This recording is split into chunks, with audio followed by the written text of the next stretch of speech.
नमस्कार, मैं दीपांकर सोलंकी। आप देख रहे हैं सनातन मीडिया नेटवर्क। मोदी जी को बहुत ही मेहनत करके भारत राष्ट्र के आदमियों ने उन्हें जिताया, गद्दी तक पहुंचाया।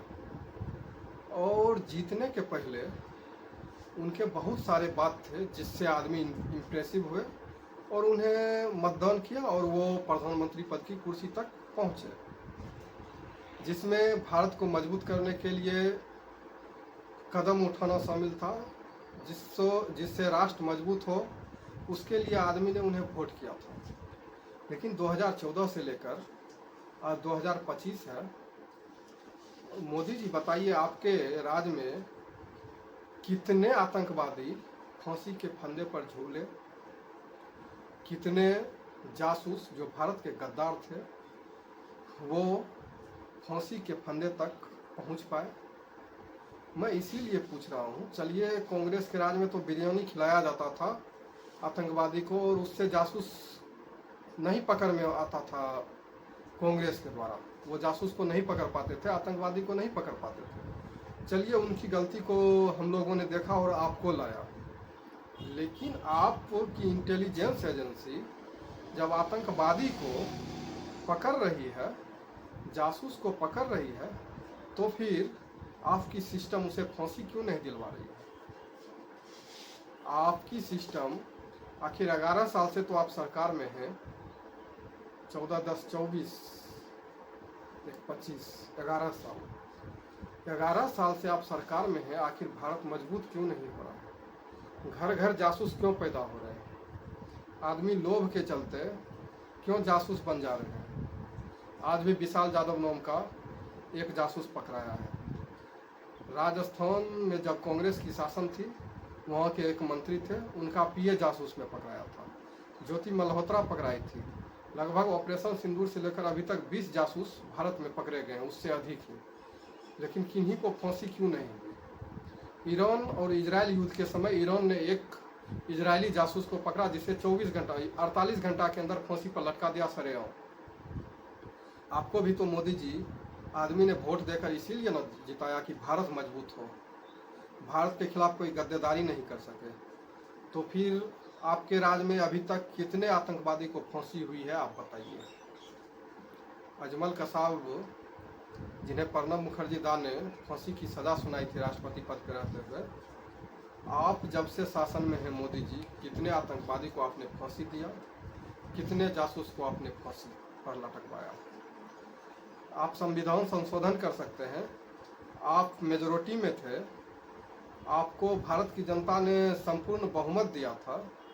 उसके बावजूद आप वैसे कानून क्यों नहीं बना पाए जिससे कि भारत के लिए गद्देदारी करने वाले आदमी फांसी पर लटकाया जा सके? वो तो भारत के खिलाफ जासूसी कर रहे हैं, भारत के खिलाफ गद्देदारी कर रहे हैं, भारत में आके गोली से मार दे रहे हैं आदमी को धर्म पूछकर। लेकिन आपकी व्यवस्था क्या कर रही है? जिस मनोबल से लोगों ने आपको वोट दिया, आपका भी कर्तव्य बनता है कि उसी मनोबल से आप भी लोगों के लिए काम करें, और काम ही नहीं करें, जो जो आदमी को समस्या है उसे दूर करें। अभी आदमी की समस्या यह बन गई है कि वो कहीं अगर घूमने जाते हैं तो उन्हें धर्म के नाम पे पूछ के मार दिया जाता है। और आप तो चुनाव के पहले बड़ी बड़ी बातें करते थे। ये बोलते थे कि मैं ये करूँगा, मैं वो करूँगा, मैं देश को मजबूत करूँगा, मैं सुदृढ़ करूँगा, ये जो आतंकवादी सरकार चला रही है कांग्रेस, इसे मैं बंद कर दूँगा, तुष्टीकरण नहीं होने दूँगा।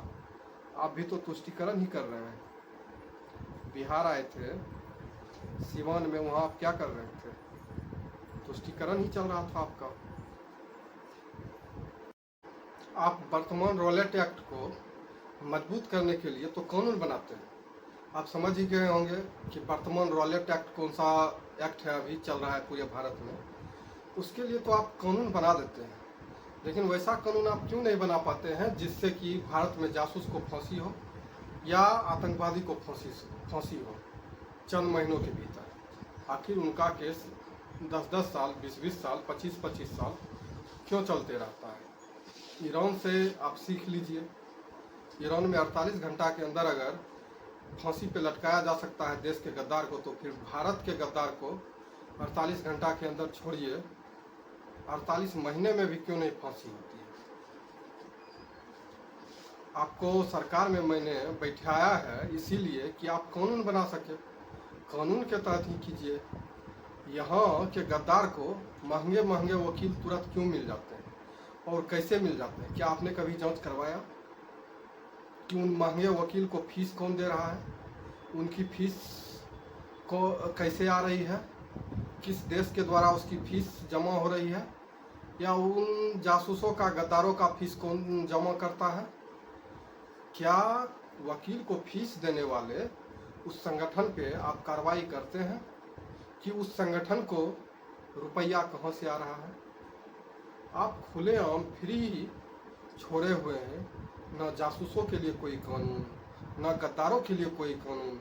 हाँ, लेकिन आपको जिसने गद्दी पर बैठाया है उसके खिलाफ आप रॉलेट एक्ट से भी कठोर कानून बना देते हैं, लेकिन जासूस के खिलाफ, आतंकवादी के खिलाफ आप कहाँ मर जाते हैं?